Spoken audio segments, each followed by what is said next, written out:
Fala, meu povo! Mais um programa Cenários 2022 e hoje eu tô falando com os únicos caras no mundo que conhecem Satoshi.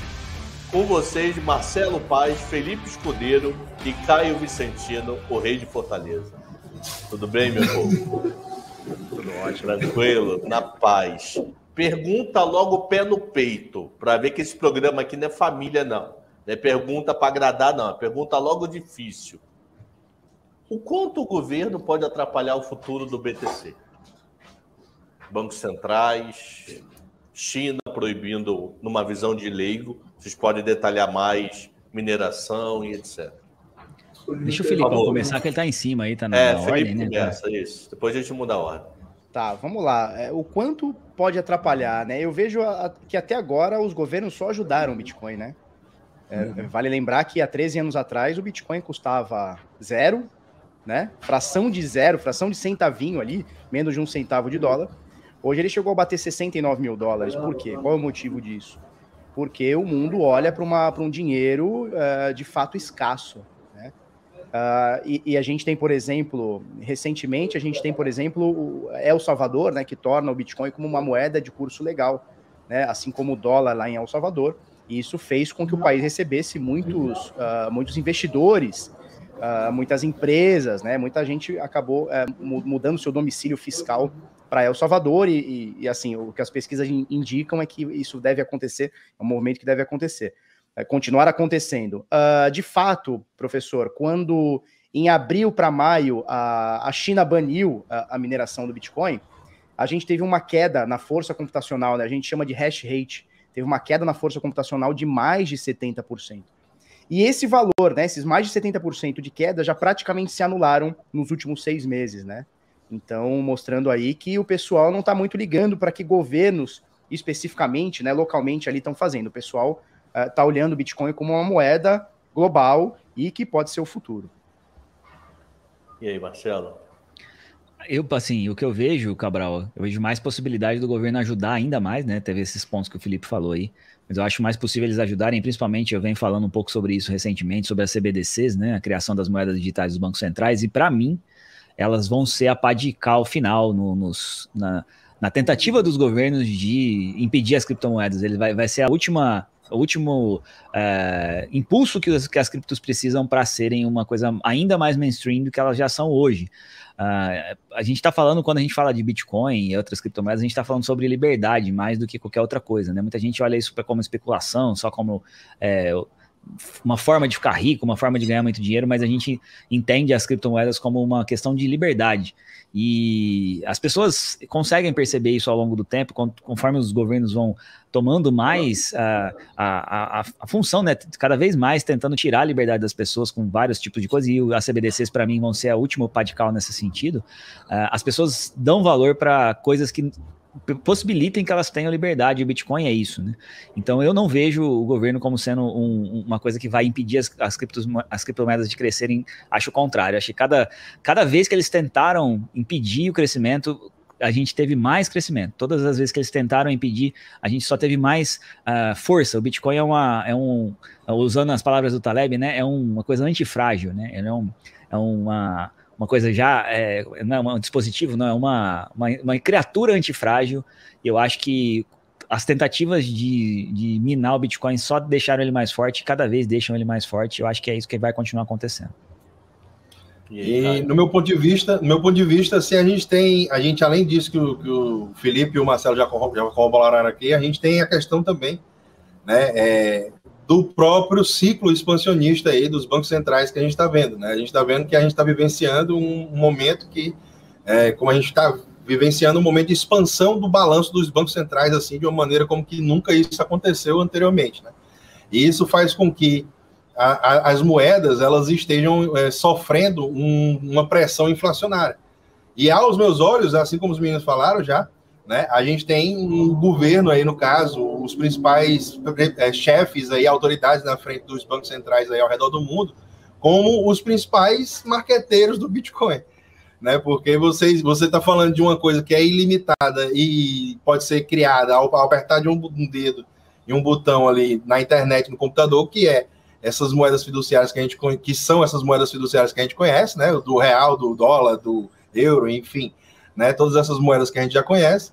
E as moedas que são difíceis de se conseguir, que você exige um trabalho para que você realmente seja recompensado com ela, que são as criptos, no caso Bitcoin ou Ethereum principalmente, a gente tem, né, essa escassez de uma maneira programada, né?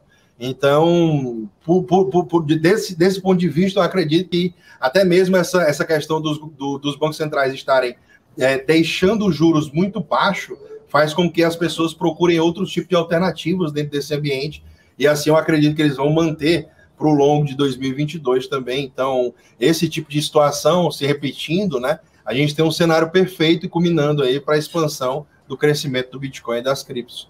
Então, aos meus olhos, é só...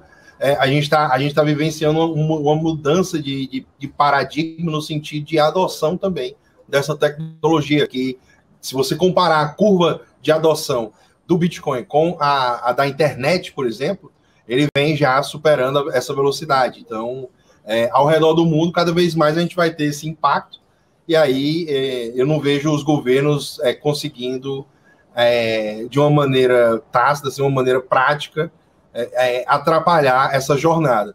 O que eu até gostaria de ver, e que eu acredito que a gente tem espaço, e a gente está começando a vivenciar essa primeira pernada, são os governos que estão adotando cripto, né? Adotando o Bitcoin, adotando literalmente, né, como uma moeda de curso legal, ou então em alguma outra coisa, né? Então, ainda é um experimento, uma coisa muito inicial que está lá em El Salvador, mas eu acredito que para os próximos períodos aí, principalmente para governos e locais que a sua moeda é muito depreciada, eventualmente vão estar adotando cripto também.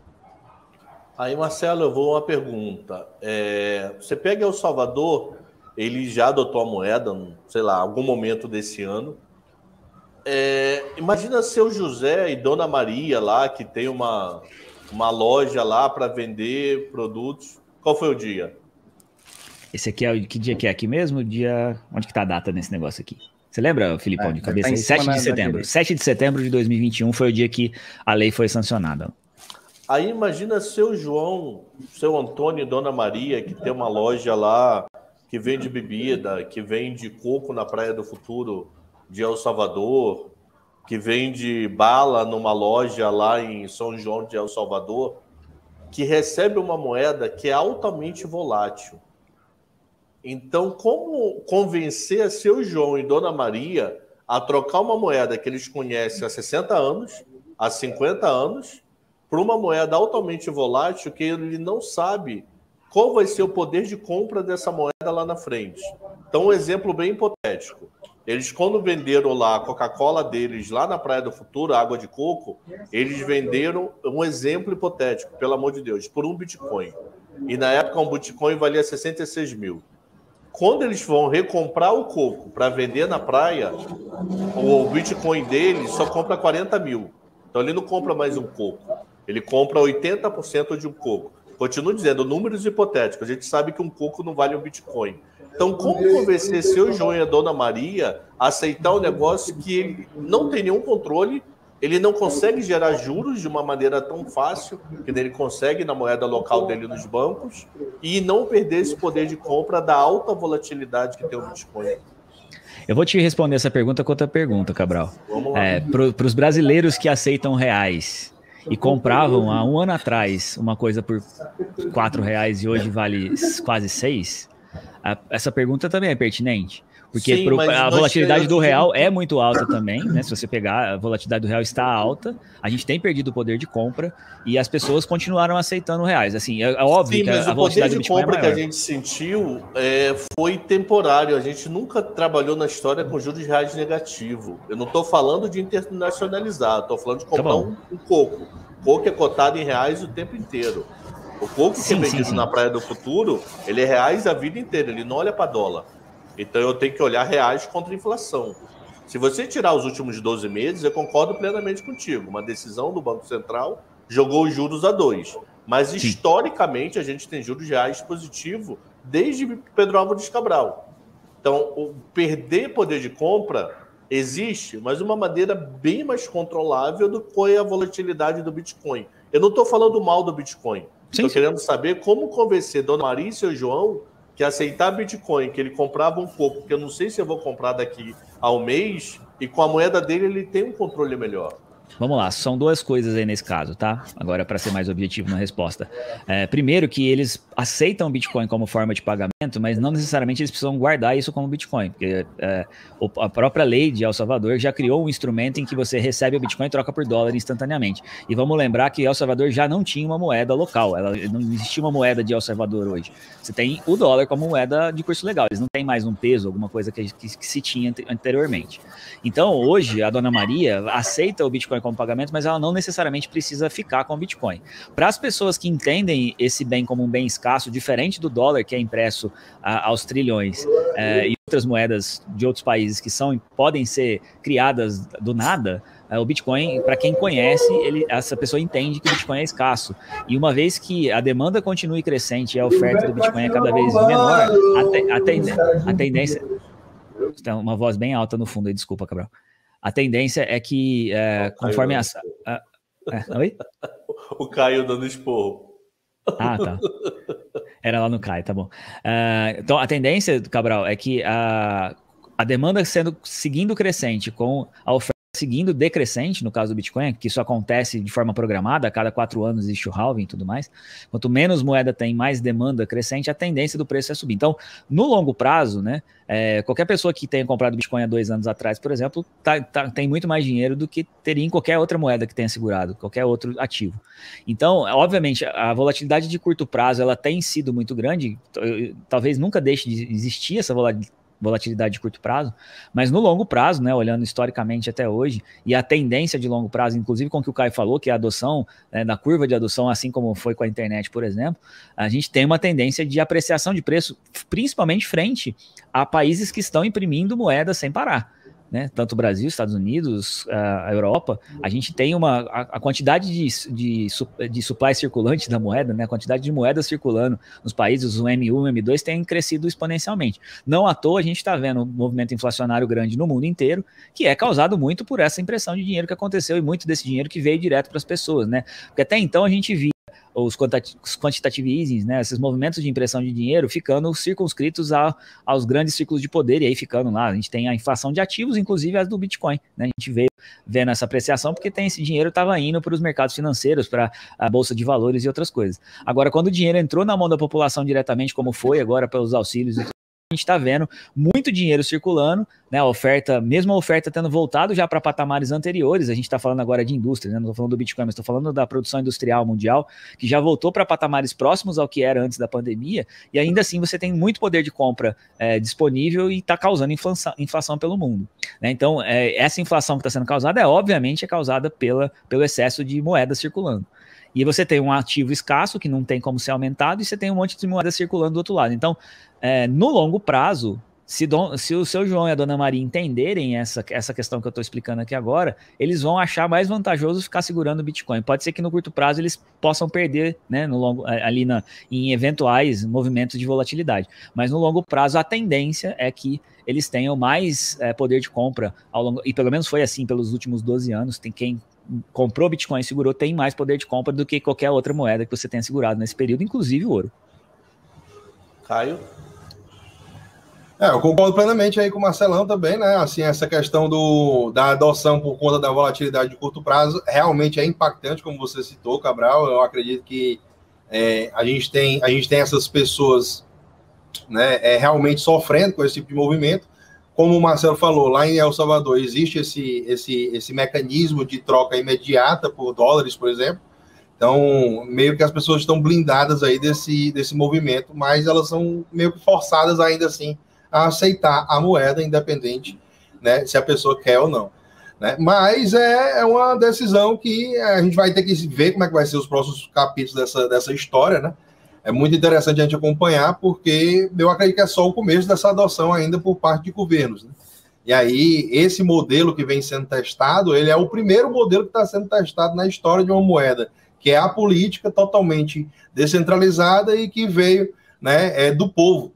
É uma moeda que, assim como o Hayek dizia, ele pregava que a gente tinha que ter um momento de desestatizar o dinheiro, né? Então, esse tipo de coisa é uma das coisas que a gente está tentando fazer aqui. Não estou dizendo que vamos conseguir, mas, né, caso eventualmente isso aconteça, a gente que está aqui nesse momento agora inicial, a gente ainda vai se beneficiar muito, porque ainda a grande maior parte das pessoas não conhece cripto, Bitcoin, não sabem da tecnologia, provavelmente ainda vão demorar muitos e muitos anos para poder adotá-la, né? Em algum momento a tecnologia tende a ficar com a usabilidade mais fácil, melhor, utilizar de uma maneira mais prática, né? E isso tudo vai fazer com que as criptos, né, sejam, né, um caminho meio que natural para as pessoas que querem proteger, né, o seu portfólio. Se você for olhar de uma maneira prática, né, assim, né, como o Marcelo falou, quem tem cripto segurou durante um ou 2 anos ali, você está muito melhor do que com qualquer outra moeda que a gente tem nesse disponível aqui como opção, nesse mesmo sentido, né? Então, eu acredito sim que a gente ainda está vivenciando, né, esse momento de transição, né, até mesmo para poder experimentar coisas novas, né? As pessoas estão começando a experimentar alternativas diferentes e, por exemplo, se a gente for olhar em números práticos, né, a inflação do Bitcoin hoje, como a gente sabe que ela é programada, a gente sabe que ela tem um valor fixo que ela fica durante um certo período. Hoje, a inflação do Bitcoin está em cerca de 1,8% ao ano. Né? E aí você vai comparar com outros países, outras moedas de outros países, moedas fiduciárias e tudo mais, vocês estão vendo aí, real está mais de 10%, no dólar está 5%, 6%, no euro também, alguns países já está chegando a esses patamares, então, né, acaba que você fazendo uma conta básica de padaria, entende que no período de 1 ano ali você vai acabar perdendo menos segurando Bitcoin do que se você segurar reais ou outras moedas aí do ponto de vista econômico, né? Mas é o meu modo de pensar, assim. Felipe, algo? Não, acho que foi tudo muito bem falado, né? É importante o que dá um destaque no que o Marcelo falou. Eles criaram um sistema dentro de El Salvador, onde eles criaram uma carteira chamada Chivo, tá? CHIVO. Qualquer pessoa lá pode usar qualquer outra carteira de Bitcoin, tá? Mas eles meio que fizeram uma carteira lá, onde esse valor que a pessoa recebe em Bitcoin, né? Então a dona Maria foi lá vender um pastel, ou sei lá o que eles comam lá lá em El Salvador, foi lá vender um caldo de cana lá, recebeu em Bitcoin. Ela tem a possibilidade de instantaneamente transformar para dólar, caso ela queira, ou ela, inclusive, ela pode pegar aquele dinheiro e pagar contas através do aplicativo que o governo criou e está criando lá. Então é importante dizer que, assim, não vai ser obrigado que a pessoa aceite e tenha Bitcoin. A pessoa pode aceitar Bitcoin como uma moeda de curso legal, mas ela não necessariamente é obrigada a manter o Bitcoin. Ela pode pagar contas, enfim, por aí. Só para deixar isso claro. O governo tem Bitcoin? O governo já comprou, eu não vou lembrar agora, mas acho que são 400 Bitcoins que o governo comprou nas últimas quedas. Compraram mais depois, agora acho que foram 600. Comprou mais, né? Quase 600 agora, eu acho, Bitcoin. E foi o primeiro país no mundo que comprou Bitcoin oficialmente, né? Que Sim. foi lá e comprou Bitcoin. Inclusive, teve algumas posições de Bitcoin que ele vendeu, desculpe ter interrompido, Marcelo. Ele teve algumas posições que ele estava no lucro e vendeu e construiu escolas com o dinheiro do lucro das posições de Bitcoin. Né? Exato. E falando de El Salvador, já que a gente está falando de El Salvador, eles têm lá um vulcão muito louco lá, que eles estão fazendo uma mineração geotérmica, né? Então eles vão usar lá a capacidade energética daquele vulcão para minerar Bitcoin. E como o Caio falou, faz parte da lei do país, tá? Lucros que tiverem vão ser construídas escolas com o lucro dessa mineração do Bitcoin. E energia limpa, né? Energia renovável e tudo mais. Vamos lá, Caio. Agora, começando por você, para o nosso rodízio aqui, coisa que vocês já falaram, eu quero jogar aqui no debate. O que nós vimos de 20 para cá? Nós estamos em dezembro de 21 gravando esse programa. Se nós formos ver os últimos 18 a 20 meses, nós tivemos, em boa parte do mundo, os bancos centrais incentivando a economia através de recompra de títulos ou através de auxílios emergenciais. No Brasil teve, Estados Unidos teve, chegou a ter um cheque apenas da Itália. Aí a minha pergunta vai, o quanto desses incentivos ajudaram a inflar a cotação do Bitcoin. O quanto sem esses incentivos o Bitcoin não teria batido, me corrijam, 66 mil dólares foi a máxima? 69. 70 mil dólares. O quanto sem isso o Bitcoin poderia não ser... Não estou dizendo que ele não é sucesso como projeto, mas sim a cotação perante o dólar não estaria tão alta sem esses incentivos. Muito boa pergunta, Cabral. Eu realmente acredito que se a gente não tivesse esse número de incentivos que foram dados, né, dos bancos centrais, a gente não tivesse essa expansão monetária que o dólar de 2020 para 2021 saiu de a casa de 4 trilhões de dólares para 8 trilhões de dólares aí no balanço do Banco Central, o FED, né? No caso do Banco Central Europeu, saiu também de 4 trilhões de euros para 8 trilhões de euros. Então, esse tipo de incentivo, realmente, ele teve um impacto não só nas criptos, como também no mercado de ações como um todo. Você vê a S&P batendo máxima, você vê Dow Jones aí batendo máximo, você vê aí os principais mercados de ações aí indo bem, a não ser o Brasil, que aqui a B3 está meio patinante, né, ainda daquele jeitão, mas história, né? A gente tem um cenário político conturbado, a cada 3 anos começa a nova campanha, e aí a gente segue, né? Então é um negócio complexo, assim, que tem para a gente se juntar e fazer um cenário macro bem definido. Então, nesse quesito, eu acho que é bem por aí, né? Se caso não tivéssemos esse tanto de, né, incentivo por parte dos bancos centrais, concordo com você plenamente que talvez o Bitcoin e as criptos não tivessem dessa mesma maneira. Concordo com você plenamente. Agora, talvez até isso retardasse um pouco a adoção também do Bitcoin. Porque é de se acreditar também que quanto mais o preço sobe, mais a gente tem, né, o Bitcoin e as criptos chamando a atenção. Então, ao redor do mundo, quando as pessoas olham um ativo que ele cresce exponencialmente de valor, as pessoas cada vez mais se tendem a olhar para aquele ativo, olhar e ver o que é isso, né? Então, o Bitcoin subir unicamente de valor gera uma atenção por trás disso. Por que isso está subindo?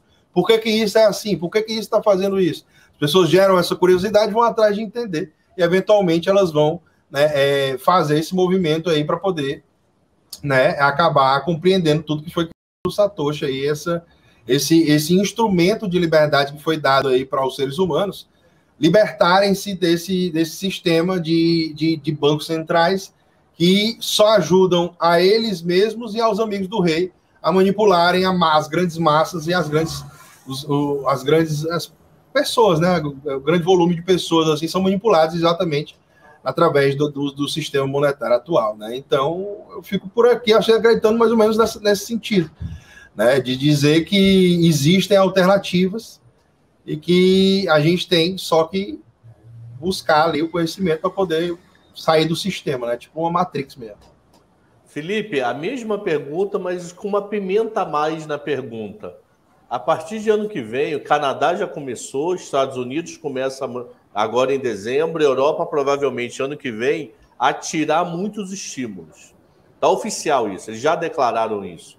Então, complementando a pergunta, o quanto os estímulos ajudou a inchar e quanto a falta deles pode ajudar a segurar? Aí essa vai para o Felipe e para o Marcelo, a sequência. Bacana. Eu estou muito de acordo com o Caio, né? Por que hoje o Bitcoin vale, né? Se a gente for parar para ver, por que hoje o Bitcoin chegou a bater 69 mil dólares? Será que é o Bitcoin que está valorizando? Ou o dinheiro que a gente tem no mundo, as pessoas estão olhando com outros olhares, né? Porque se a gente for parar para ver, professor, um Bitcoin, ele vale um Bitcoin. Um Bitcoin são 100 milhões de satoshis, nenhum a mais, nenhum a menos. E quando a gente vê essa exponencialidade, né, desse desempenho do preço, que ele sai de 0 a 13 anos atrás, e hoje ele está batendo 69 mil dólares, é porque as pessoas estão perdendo, sim, a confiança no dinheiro impresso no mundo. Né? Então a gente já não tem mais o padrão ouro, a gente já não tem mais lastro, nem existe mais, né?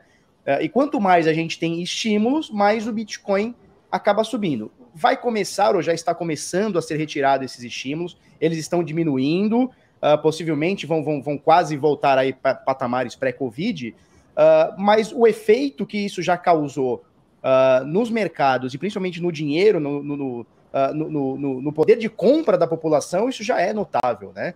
É só a gente ver o índice Coca-Cola, né? Quanto custava uma Coca-Cola 10 anos atrás, em real ou em dólar, não importa, e quanto ela custa hoje, né? Tem um carro aí de uma marca alemã aí, que é um carro popular, que hoje está custando 90 mil reais, né? O pessoal até tira onda, né? Então, assim, é o Bitcoin que está valorizando? Muita gente tem essa tese, né? O Bitcoin que está valorizando ou o dinheiro está perdendo valor? E se por acaso a gente tira os estímulos? Vamos descobrir isso juntos, porque o Bitcoin é um experimento financeiro.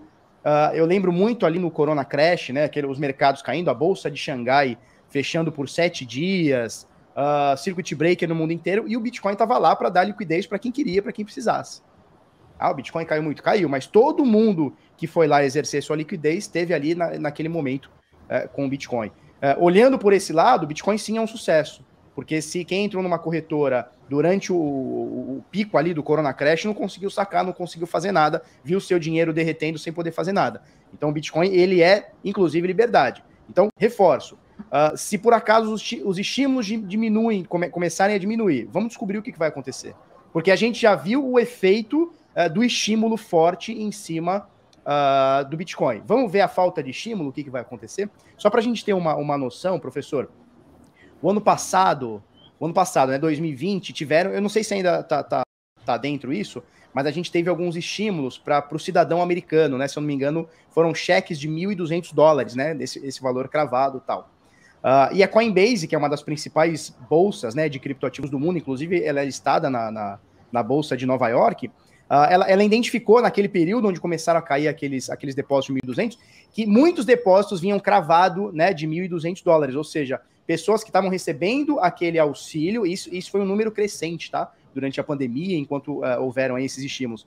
Foi um número crescente de depósitos, e óbvio que algumas pessoas acabaram levando para outras coisas, e principalmente também para Bitcoin. Então é importante a gente entender que, sim, o dinheiro free no mundo botou o Bitcoin para cima. Como é que vai acontecer? O que vai acontecer agora? Não sei, vamos descobrir. Fechou, Marcelo? Eu só quero complementar aí o que os dois falaram, né? Eu não acredito, aí até uma maldade na sua pergunta, né, Cabral? Que é aquela história assim, as pessoas receberam esse dinheiro, então elas são ingênuas e por isso elas estão comprando as criptomoedas e fazendo subir, alguma coisa nesse sentido. E eu não acho que tenham sido as pessoas físicas, né? Não, o liquidez do mundo, foi de tudo um pouco.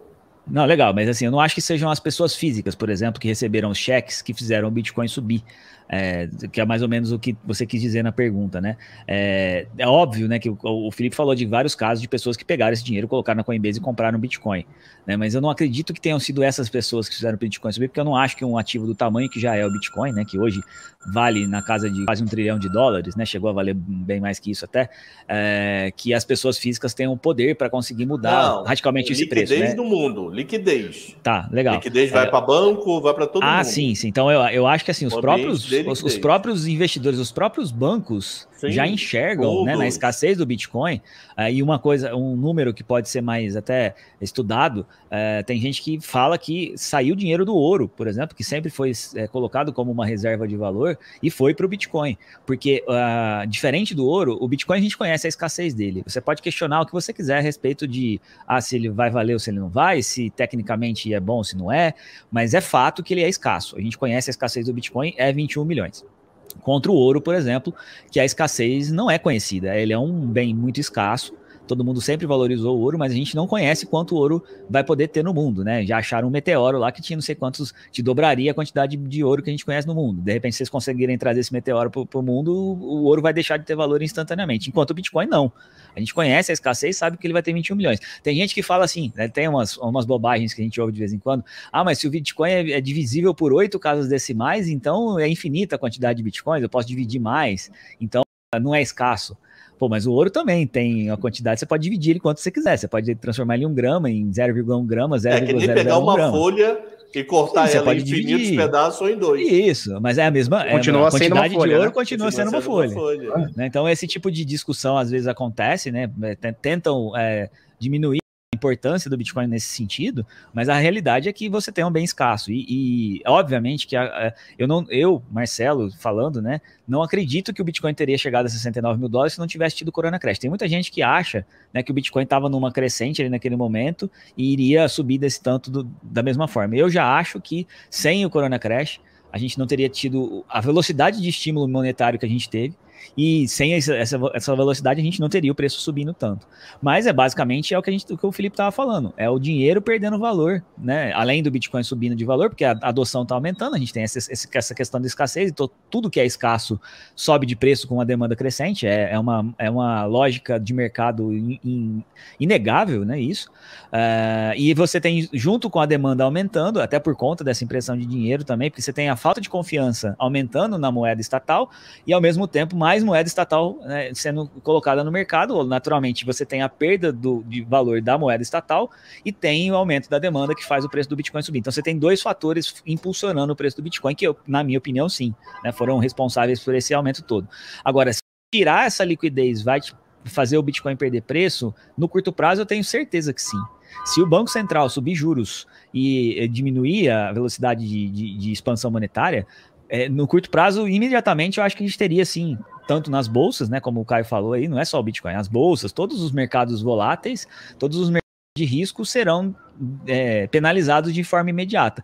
Mas assim como aconteceu no Corona Crash, apesar do Bitcoin ter perdido valor muito rápido, como o Felipe falou, porque a gente tinha liquidez, ele foi o que voltou mais rápido também, né, porque... Mas eu só...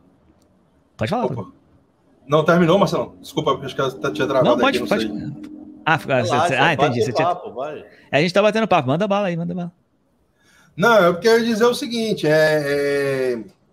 a gente graças a esse modelo keynesiano, né, de expansão toda hora, de boom e bust que eles querem criar toda a vida, né, é assim que acontece.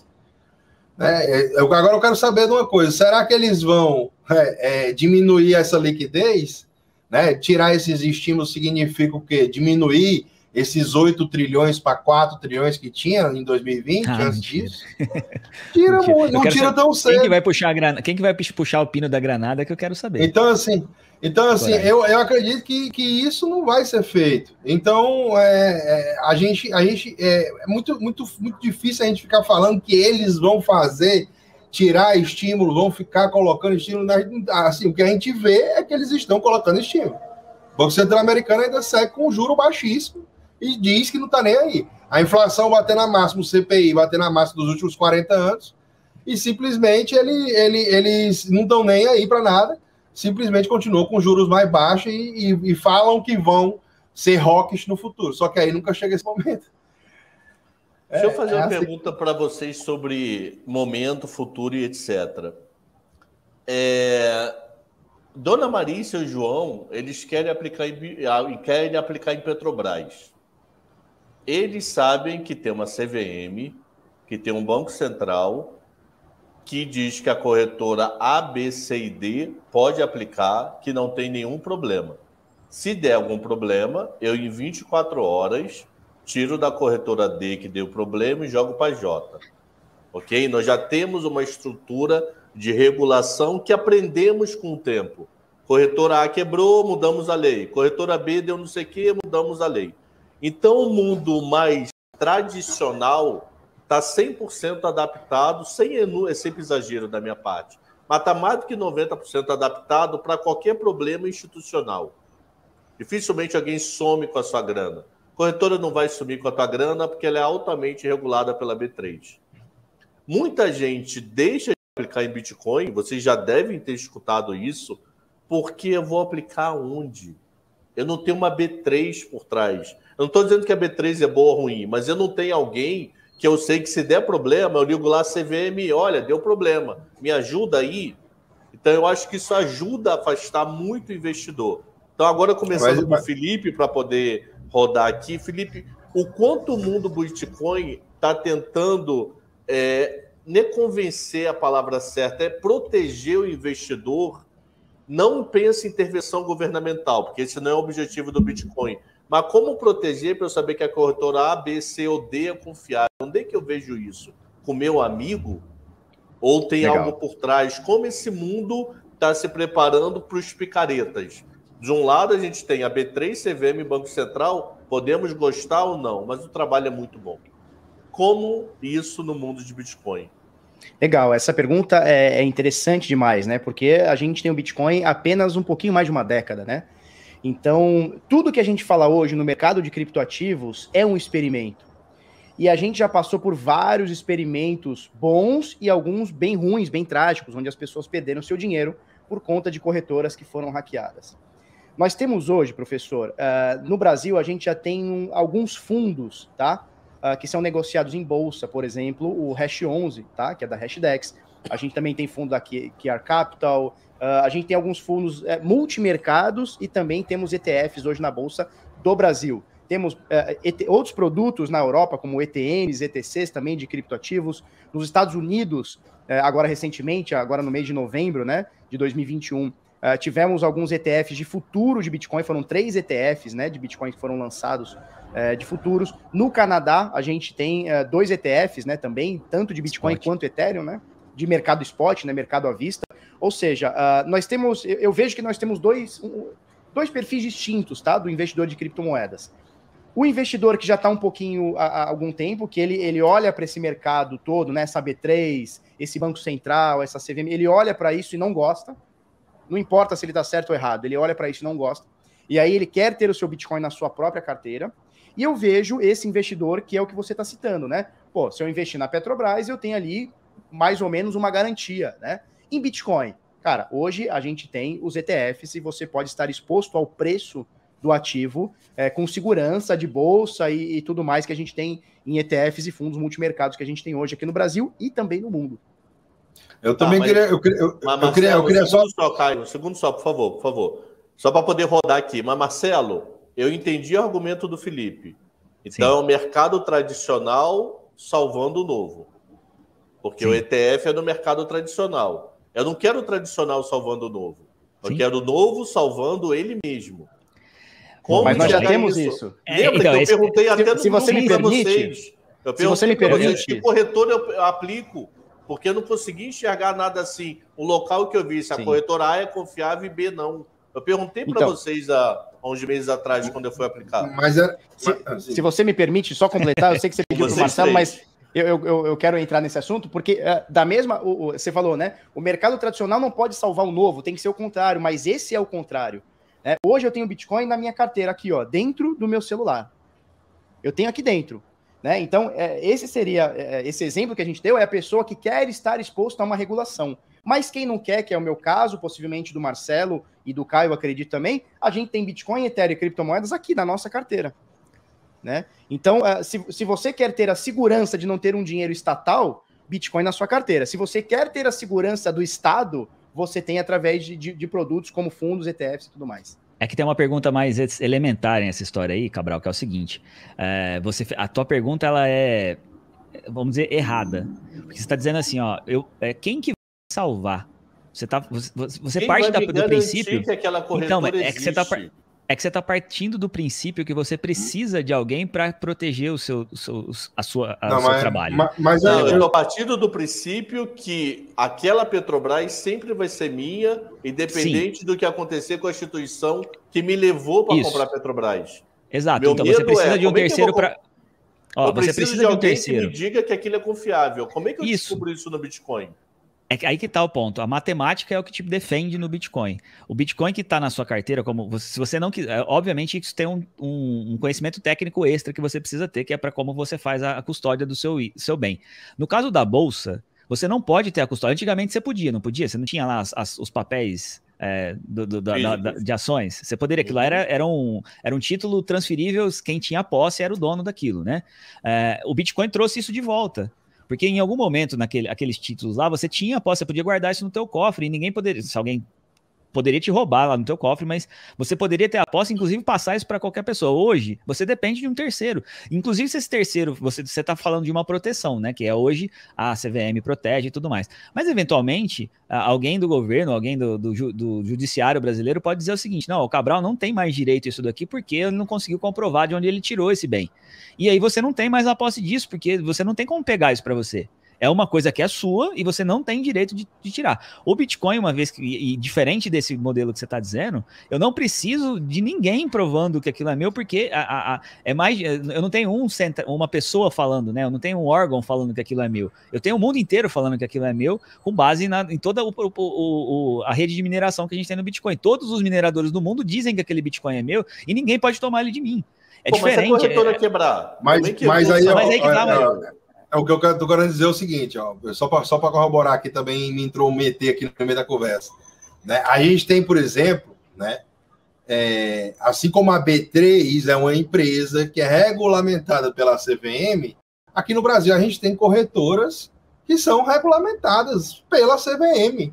Aqui, de Bitcoin também? De Bitcoin também. Não sabia. Então, todas as corretoras de cripto no Brasil, elas são regulamentadas pela CVM e pelo Banco Central brasileiro.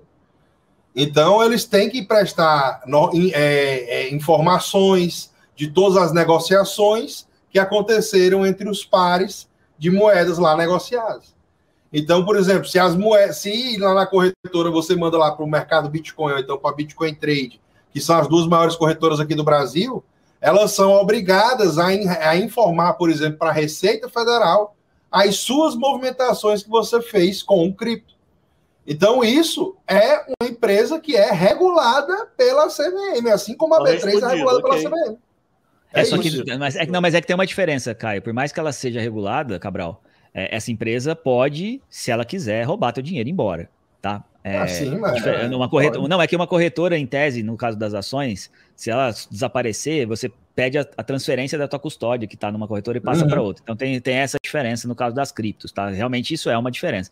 Só que nesse caso, Cabral, você está falando de usar uma corretora. A gente tem a possibilidade de não usar uma corretora se você não quiser. Você compra na corretora e transfere para tua carteira e acabou. Né? A corretora pode sumir a partir dali, que não tem mais perigo para você, porque a tua cripto está na carteira, na sua posse. As chaves privadas estão com você. Você não depende mais da corretora a partir desse momento. De novo, repito, é uma coisa técnica que você precisa aprender como é que faz, lidar com uma carteira, mas uma vez que você saiba lidar com a carteira, você pode ter a posse e essa posse passa a ser intransferível, a menos que você queira fazer isso, diferente do que a gente tem nas corretoras. Então, você tem aí uma questão de liberdade extra, com essa liberdade você tem uma responsabilidade extra também, que é fazer a sua própria custódia, tem os riscos envolvidos nisso, mas você pode fazer isso independente de uma corretora. E no caso das ações, por exemplo, você depende da corretora. Então, muda o paradigma, você tem sim hoje a proteção que você pode ter. Eu tenho aqui, ó, na minha Trezor, ó. Aqui dentro da minha carteira eu tenho a minha proteção. E ninguém no mundo consegue tomar isso de mim se eu não quiser deixar. Se eu não der acesso às minhas palavras-chave, se eu não der acesso a essa carteira especificamente com a minha senha e outras coisas, ninguém vai conseguir tomar isso aqui de mim, diferente de uma ação, por exemplo, que apesar de você ter a CVM te protegendo, em algumas circunstâncias específicas, a CVM pode falar, não, o Cabral não pode ter mais isso aqui, porque os bens dele, por algum motivo, que alguém julgou, né, que pessoas no mundo centralizado julgaram que você não tem direito de ter aquilo mais. Pô, eu tenho perguntas infinitas aqui, mas já estamos com 43 minutos. Então, eu vou para a última grande pergunta, que é uma pergunta meio provocativa, que eu não sei dar resposta. Todas as anteriores eu conseguia, de algum modo, responder. A minha é, ganhar dinheiro com videogame, isso é pirâmide? Começa aí, Caio. Bom, essa daí... Você paga para alguém para entrar, eu não consigo... Eu posso estar errado, mas eu não consigo enxergar diferente. Vamos lá, Caio. Bom, tem semelhanças, né? Não vou dizer para você que não tem semelhança com pirâmide. Tem, alguns têm. Inclusive, essa questão de jogos, eu particularmente não me envolvo bastante, não tenho jogado assim praticamente, não jogo nenhum desses jogos de NFTs praticamente. Acredito que alguns deles podem estar relacionados a esse tipo de coisa, não todos. Né? Os principais que estão aí já há algum tempo e já estão se consolidando como um jogo em si, as pessoas estão adotando e jogando isso diariamente, né? Eu não vejo motivo por que parar de crescer a adoção disso, né? Mas é muito assim, né? Dependendo da forma, da mecânica do jogo, como que a mecânica do jogo, a forma como que as pessoas têm que fazer para poder ganhar isso, jogar isso e ganhar e poder jogar, inclusive, como você falou, alguém tem que comprar um personagem de outra pessoa para poder começar a jogar. ou então você compra um personagem do próprio jogo, né? E aí, dependendo da economia do jogo, né, pode se assemelhar a esse tipo de coisa. Mas eu não vejo ainda isso acontecendo, né, de uma maneira na cara, assim, né? Talvez, em algum momento do futuro, a gente veja que não tinha tanto sentido. Mas, né, ainda assim, eu acredito que essa tecnologia de NFTs, somada a esse mundo de jogos, está numa vertente muito grande, e agora as primeiras tecnologias, as primeiras empresas de jogo do mundo tradicional já estão começando a migrar para esse ambiente de NFTs. Então, isso vai fazer com que a gente tenha em jogos de classe A, classe AAA, né, sendo criados, voltados para essa tecnologia, e aí sim, a gente possivelmente vai ter coisa muito boa saindo por aí. Mas nesse momento inicial, com certeza vão existir tudo que você imaginar no mundo. Felipe? A gente tinha já, Cabral, um movimento existente nos jogos onde você tinha venda de itens de dentro desses jogos. Então você já tinha uma economia que já acontecia dentro desse modelo. O que está mudando, o que mudou agora basicamente é que você ganha para jogar no modelo do Play to Earn, que o pessoal chama. No fundo, a gente já tinha isso em outros jogos, porque você já tinha o eSports como uma coisa que existe, Olimpíada, sei lá, já tem campeonatos milionários, onde as pessoas ganham dinheiro de verdade. Você tem lá patrocínio de clube de futebol, inclusive, para times de esportes de videogame. Então você já tinha uma economia rodando ali, já tinha pessoas ganhando dinheiro jogando videogame, já existia isso. O que a gente está mudando é o paradigma, né? Tentando deixar isso mais descentralizado, fazendo com que as pessoas recebam dinheiro de uma forma diferente. E assim, respondendo objetivamente a sua pergunta, a gente sim tem um modelo piramidal, que já é um modelo piramidal que já existe na Bolsa de Valores, a economia é piramidal, né? Você precisa de mais dinheiro entrando para que a economia cresça e tudo mais. Você está gerando valor de outras formas, está produção industrial aumentando a quantidade de dinheiro e tudo mais. De qualquer forma, tudo é piramidal, o preço do Bitcoin. O Bitcoin só sobe de preço se tem mais gente entrando, tem mais gente querendo comprar em tese, né? Então você tem ali também uma estrutura piramidal, isso não significa que isso seja uma pirâmide. Só para contextualizar a pirâmide, quando a gente chama de pirâmide, quando alguém está te oferecendo um benefício fixo, por exemplo, um retorno que você tenha fixo sobre um dinheiro que você está investindo ali. Ninguém prometeu nada no Bitcoin, e inclusive nos jogos, né? Não é prometido que você vai ganhar $1.000 por mês ou $2.000 por mês. Ele é prometido que você vai ganhar X moedas do jogo, e essa moeda pode valer $1.000, pode valer 10, né?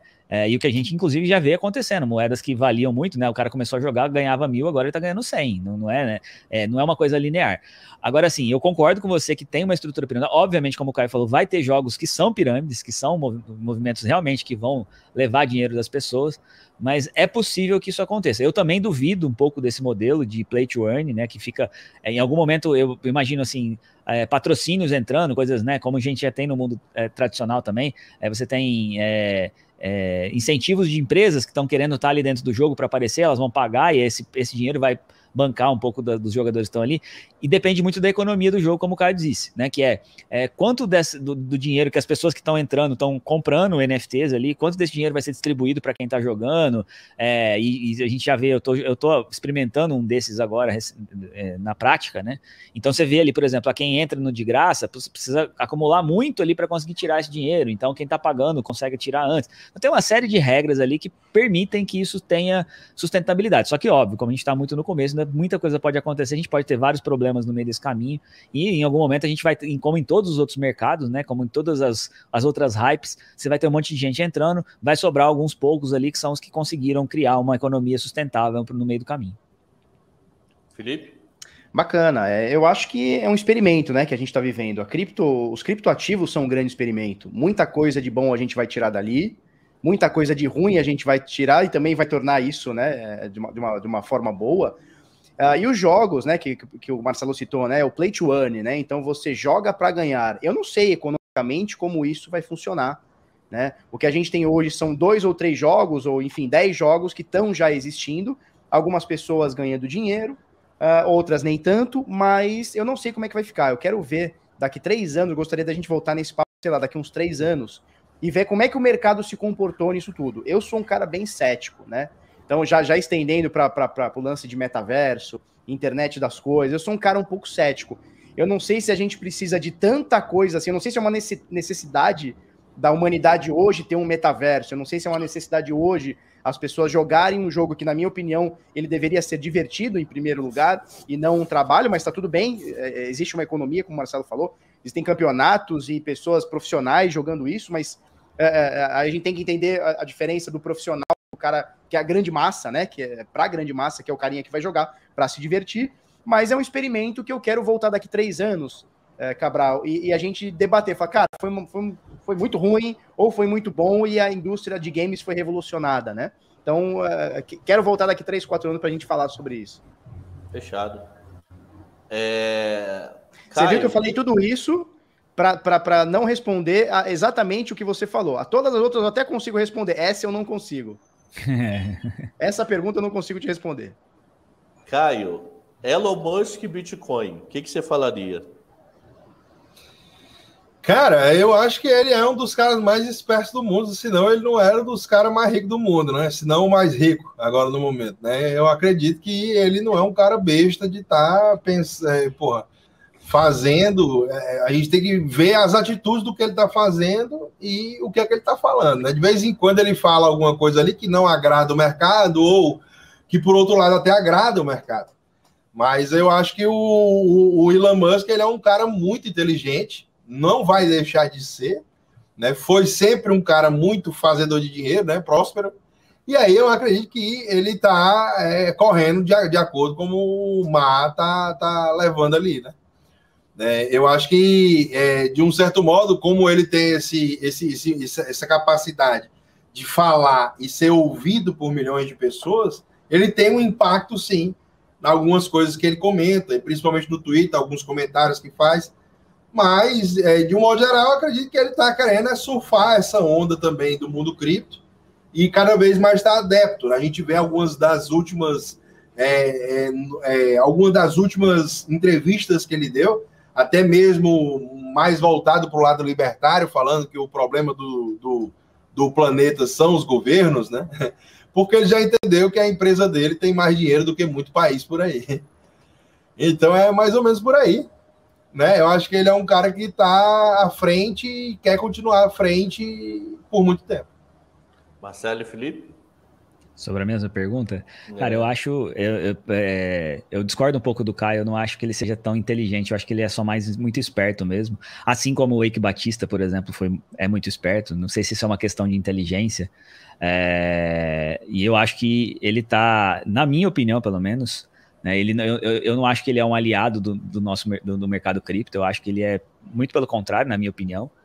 Gostaria que ele não existisse na prática, nesse sentido, né? Ele está tentando revolucionar muita coisa, está tentando fazer...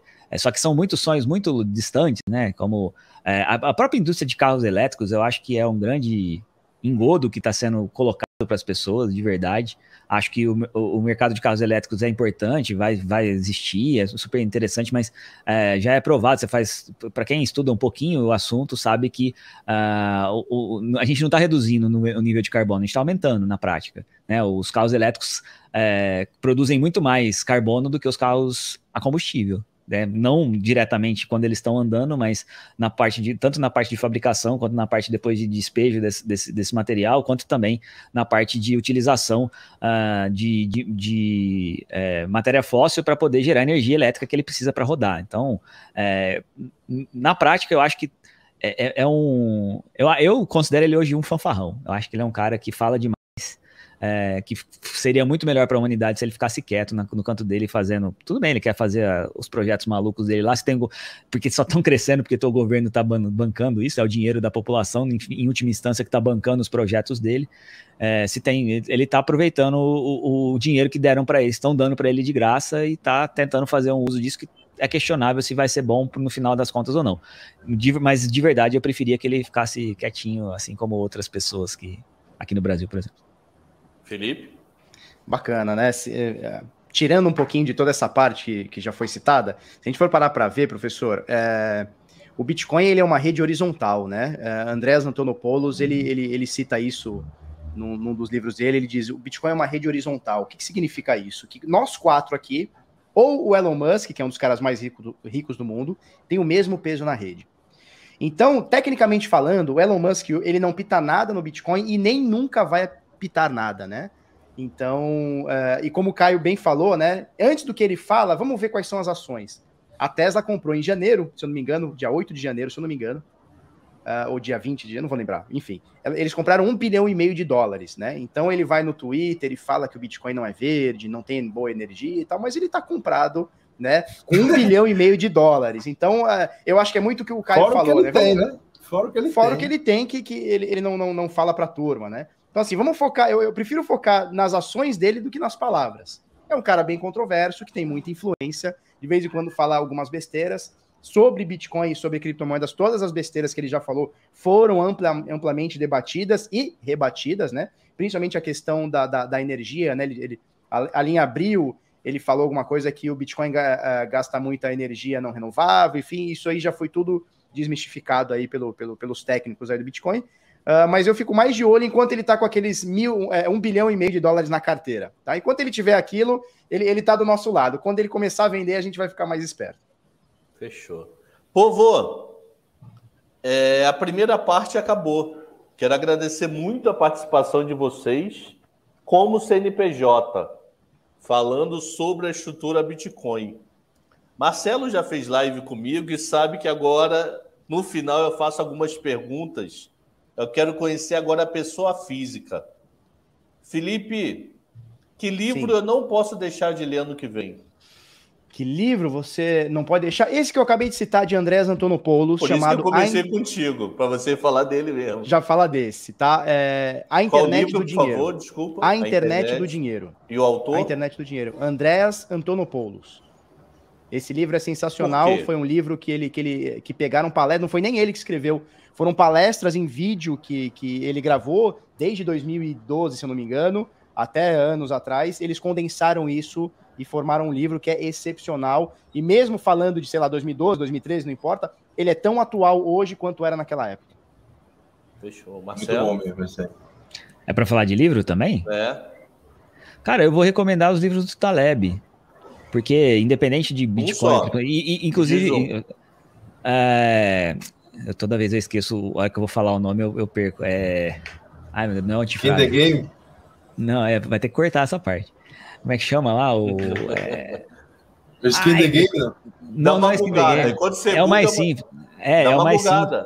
É o mais simples. Caio, vai falando, né, Caio? Eu respondo aqui, peraí. Enquanto ele buga. Eu vou puxar pro meu lado, né? Eu acho que a gente ainda tem um ambiente ainda que está em plena ascensão, que é o ambiente das finanças descentralizadas. Então, o livro que não pode faltar, aí, na verdade, vou dizer dois, né? Tem a ver com DeFi, tem a ver com aprendizado sobre utilizar finanças descentralizadas. Ele é apenas em inglês, mas tem o livro How to DeFi, da CoinGecko, e tem o How to DeFi Advanced, que aí é o 2.0, que quando você começa a evoluir o conhecimento aí dentro desse ambiente também. Então, esses dois livros aí, How to DeFi e o How to DeFi Advanced, eu acho que são muito, muito elucidadores aí quando se fala sobre finanças descentralizadas, e eu acredito que é um livro que todo mundo deveria estar atento aí. Fechou. Marcelo? Iludidos pelo Acaso, do Taleb. É o livro que eu acho que todo mundo deveria ler, principalmente a gente está falando de investimentos aqui, né, de investidores.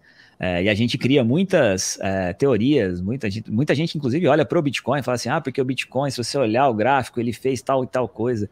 E Iludidos pelo Acaso mostra muito o quanto a gente, às vezes, encontra padrões em coisas que são coincidências meramente, e como fugir desse tipo de coisa para ser um bom investidor. Então, eu acho que é o mais fácil, talvez, dos livros do Taleb de ler, é o mais tranquilo, mas eu acho que é o mais... que agrega mais, principalmente para quem está começando no mercado. Fechado. Marcelo, agora é contigo. Se você pudesse conversar com uma pessoa que você nunca conversou na vida, mas com detalhe, ela está viva. Ninguém sabe se Satoshi está vivo, mas que ela está viva e não tem a barreira da língua. Com quem você gostaria de conversar e por quê? Uau, bela pergunta. Cara, eu queria conversar... de tudo quanto é resposta aqui, meu irmão. Cara, eu queria conversar com o Bruce Dickinson, do Iron Maiden. Por quê? É um cara que eu... Pô, é um cara que eu admiro demais. Ele, pô, o cara, além de ser um puta roqueiro, ele é piloto de avião. Assim, a história dele é fantástica. Eu gostaria de conhecer. Esgrima, né? Ele faz esgrima. É o cara, assim... aliás, que todos os músicos do Iron Maiden são pessoas completamente fora da curva. Todos eles, né? São todos muito cultos e tudo mais. Eu gostaria de conhecer todos eles, né? Mas o Bruce Dickinson acho que é o principal. Pô, o cara era astro de rock e continuava pilotando avião comercial. É um cara fenomenal, velho. Pelo prazer de fazer isso. Eu gostaria de conhecer. Caio? Cara, eu gostaria de conhecer o Cabral aí. Gostaria de conhecer o Cabral aqui pessoalmente. Um abraço, sério, Cabral. Caio, sério. Isso aí a gente resolve fácil. Quem? Não, tô brincando. Rapaz, eu nunca parei para pensar isso, Cabral. Eu acho que é uma pergunta até muito boa, tá ligado? Mas talvez alguma mulher muito bonita aí, né? Que ver se ela me dava uma bola. Tô solteiro mesmo. Essa foi boa. Cara, eu acho que eu vou falar o que eu consegui fazer em 2019. Eu conversei com um cara que ele tá citado no white paper do Bitcoin, chamado Adam Back. Esse cara criou a prova de consenso Proof of Work. Eu consegui trocar uma ideia assim de 30 segundinhos com ele. Eu gostaria de um dia sentar com ele e conversar sobre Bitcoin. E muita gente diz que ele é o Satoshi, tá? Ou um dos Satoshis, né? Muita gente acredita que seja um grupo. Mas esse cara criou o Proof of Work, né? A prova de trabalho, que é o algoritmo de consenso hoje do Bitcoin. Felipe, agora eu vou ter que começar contigo, porque você vai entender a pergunta. A última e não para o Caio. Porque você e Marcelo já são pais. Caio, que eu saiba, ainda não, né? Que ele saiba também não. Mas tem que rolar para poder ter chance, né? Senão não tem. Imagina... As mãos velhas aqui estão daquele jeito. Felipe, imagina que as suas filhas estão com 18 anos de idade. Marcelo já sabe essa pergunta, eu já fiz para ele. E você pudesse dar uma dica de vida para elas, qual seria a dica que você aprendeu para elas não fazerem? Eu não vou nem dizer que eu aprendi porque minha mãe me passou isso muito e eu sigo isso e é uma coisa que eu tento passar para elas e vou passar. Tem a palavra. Palavra no sentido da hombridade, sabe, de manter a sua palavra. Tem a palavra. Fechou. Marcelo? O que você Boa passaria pergunta, pro casal?